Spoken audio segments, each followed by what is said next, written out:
के इस प्रदेश media centre में स्वागत करता हूं।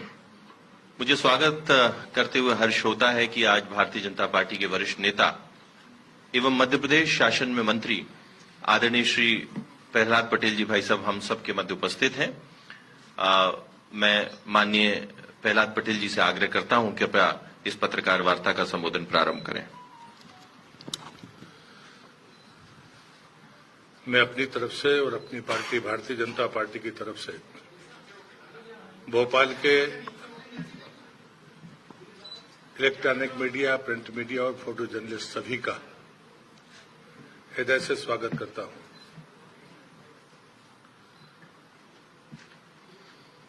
लगभग तीसरे चरण के मतदान के और दूसरे के बीच में आपसे चर्चा का ये सौभाग्य मिला है। कांग्रेस के नेता और कांग्रेस पार्टी लगातार आरक्षण के बारे में और विशेष करके पिछड़े वर्ग के आरक्षण के बारे में उनकी जो मंशा रही है वो मंशा अब देश के लोगों के सामने आ गई है। कांग्रेस ने दो रास्ते आजादी के बाद से ही तय किए थे, उसमें तुष्टीकरण और बहुसंख्यक समाज के प्रति उनका दुराव का जो दुर्लक्ष्य था। लेकिन तुष्टीकरण के बारे में तो देश समझ रहा था, लेकिन बहुसंख्यकों के खिलाफ कांग्रेस की जो मंशा है वो पहली बार आज बहस का मुद्दा बनी है और देश के सामने वो बातें आई हैं। और इसलिए मैं सकारात्मक अपने पक्ष से बात शुरू करूंगा। 11/8/2018 हमारे लिए एक बहुत ही ऐतिहासिक तिथि है, जिस दिन मोदी सरकार ने पिछड़ा वर्ग आयोग को संवैधानिक दर्जा दिया था। ये बात मैं जानबूझ कर कह रहा हूं क्योंकि जो मनसा कांग्रेस की थी उस मनसा का ये सबसे बड़ा प्रमाण है कि संविधान में उल्लेख होने के बावजूद भी कांग्रेस ने 2018 तक का आने का इंतजार किया कि मोदी जी की सरकार बनेगी और वो उस कमीशन को संवैधानिक दर्जा देंगे। कमीशन बना 1993 में, लेकिन उसको संवैधानिक मान्यता नहीं मिली। और उसके पीछे जो मैं षड्यंत्र और मंशा देखता हूं ताकि राज्य मन मर्जी से अपने आयोग बनाकर जो चाहे वो करते रहे। 1993 में पिछड़ा वर्ग कमीशन बनने के बावजूद भी 2004 में कांग्रेस की आंध्र प्रदेश की सरकार ने, जहां मुस्लिम आबादी कुल 9.5% थी, वहां 7 से 10% आरक्षण देने की कोशिश की। वो अलग बात है कि आंध्र के हाईकोर्ट ने उसको इनकार कर दिया। फिर उन्होंने 2005 में अटेम्प्ट किया, 2006 में किया, 2006 में किया और उसके बाद 2010 और अभी तक वो सुप्रीम कोर्ट में चल रहा है। और इस बीच में इन तारीखों को हमें देखना होगा। अभी कर्नाटक सरकार ने किया, भारतीय जनता पार्टी की सरकार आई थी तो उन्हें धर्म आधारित आरक्षण को समाप्त किया था। जैसे ही सरकार बदली फिर से इस परिस्थिति को उस प्रदेश पर लाद दिया गया।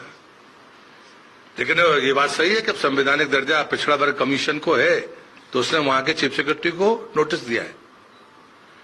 ये बात हम सबको भी समझनी पड़ेगी कि जब तक संवैधानिक दर्जा नहीं था, राज्य सरकारों को स्वतंत्रता पूर्वक, विशेषकर कांग्रेस की राज्य सरकारों को पिछड़ों के आरक्षण को खाने का काम करने की छूट मिली हुई थी, चाहे वो केरल हो, कर्नाटक हो, चाहे वो आंध्र हो। ये सबका उदाहरण है।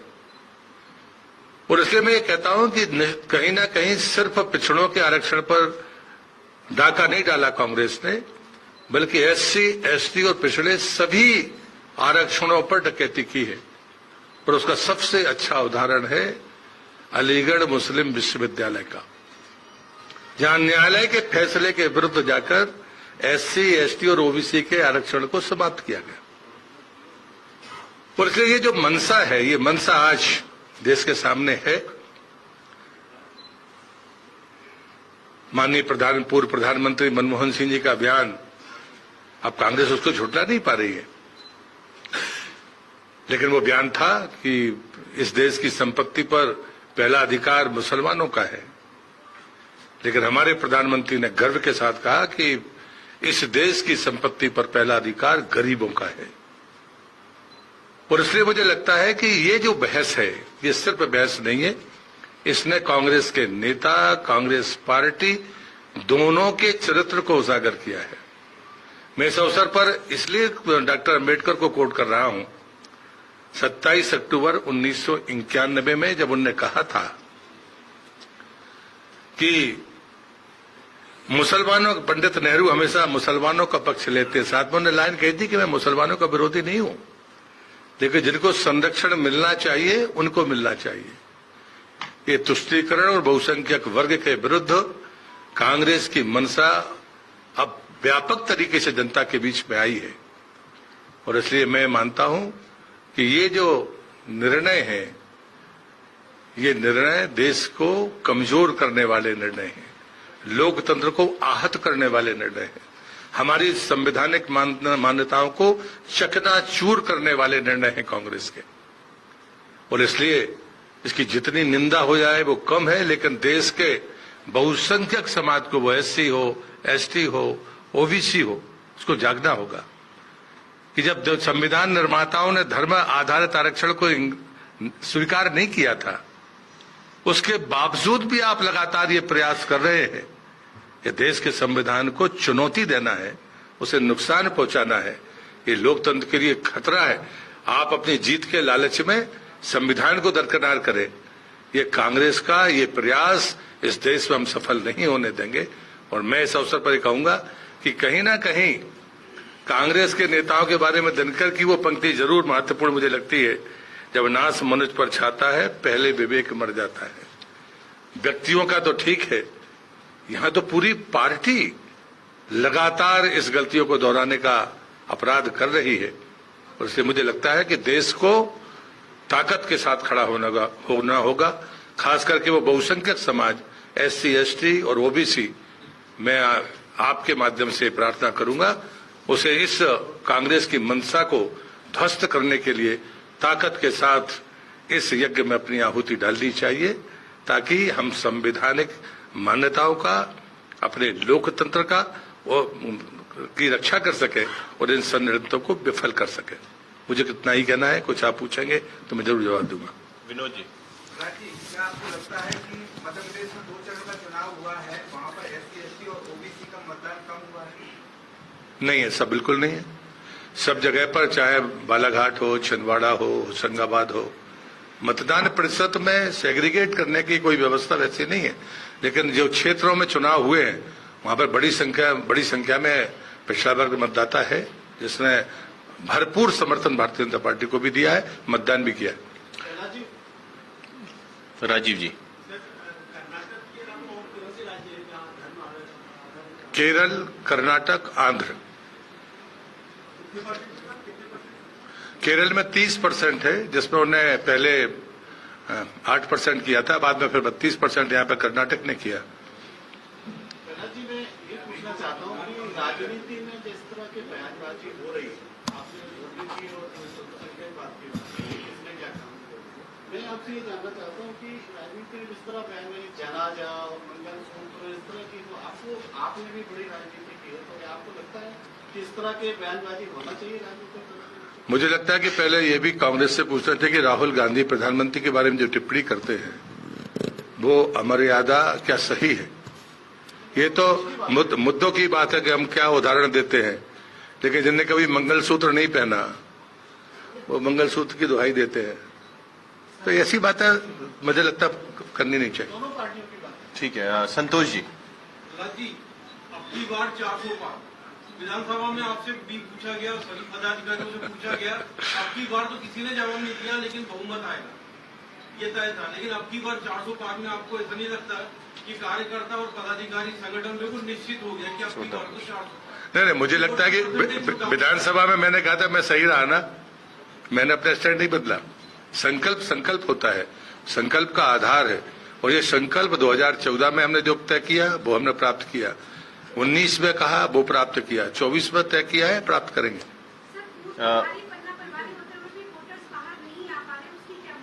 मैं इसके लिए कांग्रेस की निष्क्रियता और जो वॉकओवर उन्होंने दिया उसको मानता हूँ। राजन जी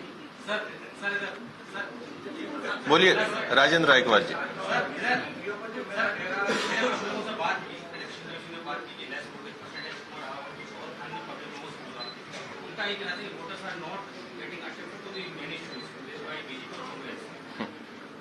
मुझे लगता है कि अपन ऐसी बातें कैसे कर सकते हैं।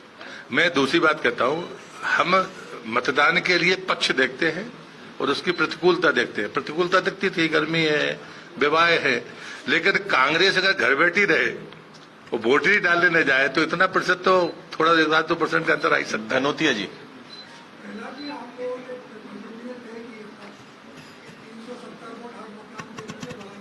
एक ही प्रश्न,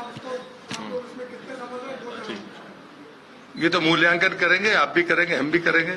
कई जगह प्राप्त हुआ है, कई जगह पर शायद कुछ जगह ही होगी। अमृतांशी। इससे थोड़ा सा हटके सवाल है, क्योंकि आपने जल शक्ति मंत्रालय देखा है, अभी गर्मी का वक्त है, काफी ज्यादा काम हुआ है जल प्रदूषण को लेकर, लेकिन जो कॉन्ट्रैक्टर्स हैं उनको पेमेंट नहीं हुआ, गर्मी का वक्त है, काम रुका हुआ है, तो उसको लेकर कुछ आप देखेंगे?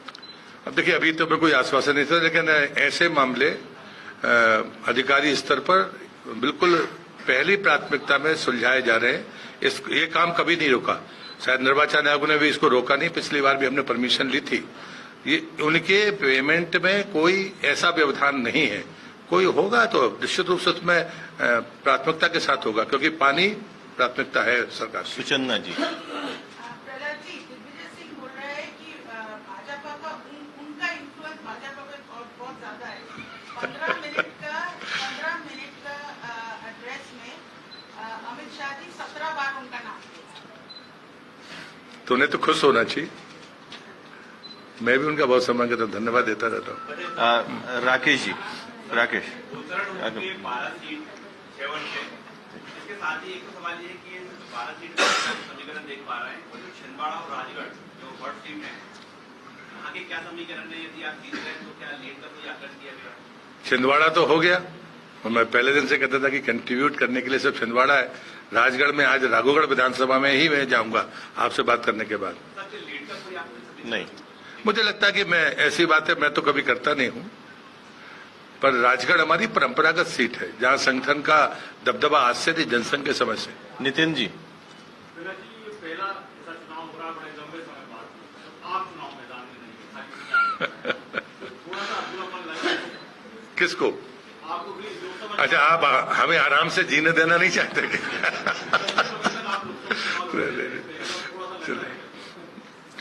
श्याम जी। बैठ के दो सवाल थे, एक सिर्फ एक एक मैं ले लेता हूँ। जीतू पटवारी जो है उनकी जबान भी फिसली है, उन्होंने कहा है कि रावण है मोदी। मुझे लगता है कि मैं हमेशा ये मानता हूं कि लोकतंत्र में अमर्यादित भाषा उचित नहीं है, न वो लोकतंत्र के लिए न हमारी संवैधानिक व्यवस्था के लिए। समरसता महत्वपूर्ण होती है, उसका पालन करना चाहिए। बार बार अब जब उनके नेता ऐसी भाषा बोलते हैं तो इनसे क्या अपेक्षा करेंगे हम? दिनेश जी। जब 24% आरक्षण कमलनाथ सरकार ने दिया था ओबीसी के लिए, फिर एक मध्य प्रदेश शिवराज सरकार आई, उन्होंने पिछड़ापन कल्याण आयोग बनाया, उसने जनसंख्या के हिसाब से अपना एक दस्तावेज तैयार किया, केंद्र सरकार को भेजा। अब कांग्रेस और बीजेपी में क्या अंतर है? वो भी जनगणना की बात कर रहे हैं, आपकी दस्तावेज कौन? देखिए, मुझे लगता है कि जो बात मैंने पहले आपसे कही, पहले तो संवैधानिक दर्जा ही नहीं था। मैं एक उदाहरण देता हूं महाराष्ट्र का, संसद में उठाया जो मैंने, वहां पर लोधी आइडेंटिफाई कास्ट नहीं थी, लिस्टेड नहीं थी, लिस्ट हो गया तो ओबीसी में कैसे आए? तो वहां पर रियासतों में उनकी पहचान थी, भले उनकी हालत बहुत खराब थी, पर हम 10 बार SC/ST कमीशन के पास गए, क्योंकि कमीशन को संवैधानिक दर्जा नहीं था, उनने हमको सुना नहीं, ले लिया लेकिन सुना नहीं। जब तक संवैधानिक दर्जा नहीं मिल गया वो डिस्प्यूट बना रहा। ये उदाहरण है। इसलिए संवैधानिक दर्जा प्राप्त जब बना है हमारा कमीशन, उसके बाद ही इन बातों का समाधान हो सकता है। और इससे पहले जिन लोगों ने किया है, तो कांग्रेस के मैंने 3 राज्यों के उदाहरण आपको बताए। आयोग की मान्यता संवैधानिक न होने का दुरुपयोग करने की आदि कांग्रेस रही है, उनने कभी उसका पालन नहीं किया। हमारी सरकार ने अगर भेजा तो ये नियम यही है जो भाजपा की सरकार ने किया। अनुराग जी, सर, ये प्रमोशन में आरक्षण का मामला अटका हुआ है। कई अधिकारी कर्मचारी बिना प्रमोशन के रिटायर हो गए हैं। सरकार ने कमेटी भी बनाई। देखो, आचार संहिता का पालन आप भी करो, हम भी करते हैं, और राम राम करें अपन। चलिए।